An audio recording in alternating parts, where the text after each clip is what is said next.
think Sheila Fogarty lives in Cloud Cuckoo Land. Do you? Yeah. I think the Tories didn't break the system. It's exploiting the law that broke the system. Is it? That's what's happening. I mean, that's why a lot of the migrants, asylum seekers, economic migrants, know that they get into the country, they can stay here for years. They can exploit the law. They are very unlikely they're going to. When you get say deported. they, who do you mean?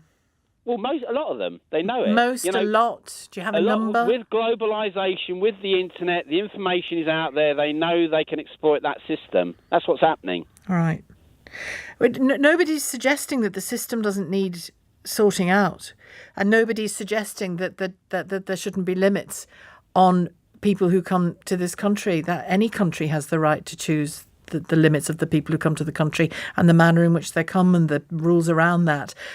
But there is an overarching international set of rules a treaty that we've signed about refugees and asylum seekers. Yeah, but they're being different. Exploited now. Well, things are always exploited. Things are always exploited by charlatans. So we'll deal with the charlatans. Doesn't mean we still don't help the vulnerable, does it? And also, I mean, obviously, you speak to your campaigning groups and of course, I mean, you have to have sympathy for people in countries in war-torn countries in difficulties. They're all going to have stories of difficulties and of danger. It doesn't mean that everyone can come to Great Britain. Of course it doesn't. Nobody's suggesting everyone comes to Britain. The vast majority of people stay close to their home. And those that don't, we hear their claim for asylum. That's it. And our figures are relatively low compared to lots of other European countries. But still, it's too many. I mean, you can see, yes, it's too many coming across in the boats. That's what's happening. And nobody wants the boats to continue. I don't want the boats to continue. I don't want people drowning in the Channel. And the only answer is a tough system. There is no other answer. Really, no other answer. Labour don't have the answers, do they? They're not going to. They're just going to cave in. Well, so you swallowed that one hook, line, and sinker then. No, Well, let's hear what Labour has to say in the run-up to the general election.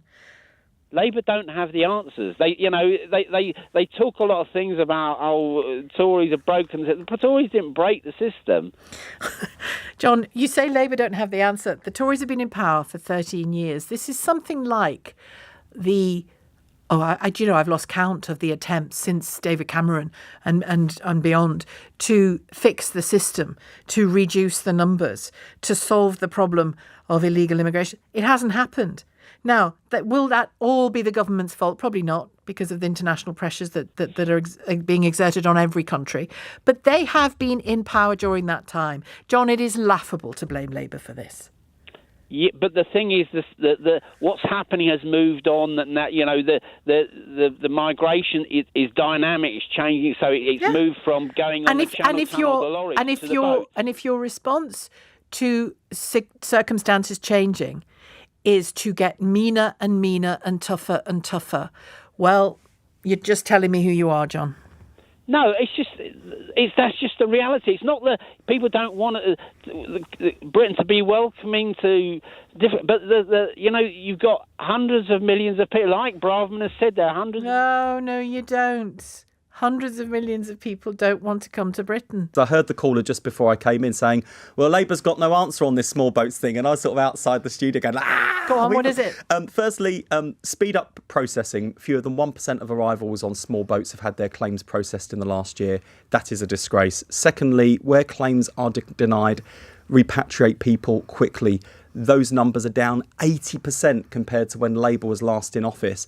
And the third thing is, instead of that bonkers Rwanda scheme that isn't going to work, use hundreds of millions of pounds that would have gone into that over the next few years into the National Crime Agency to smash the criminal gangs, many of whom are operating in this country, trafficking people. That might not be as sensationalist and headline grabbing as what the Home Secretary said today, but it's practical, it's achievable, and it would actually have the desired impact, because no one wants to see people travelling across the Channel in small boats. It is dangerous. People are dying on the Channel. Criminal gangs are exploiting them. And I really feel for people in those coastal communities who have the challenge washing up on the shore.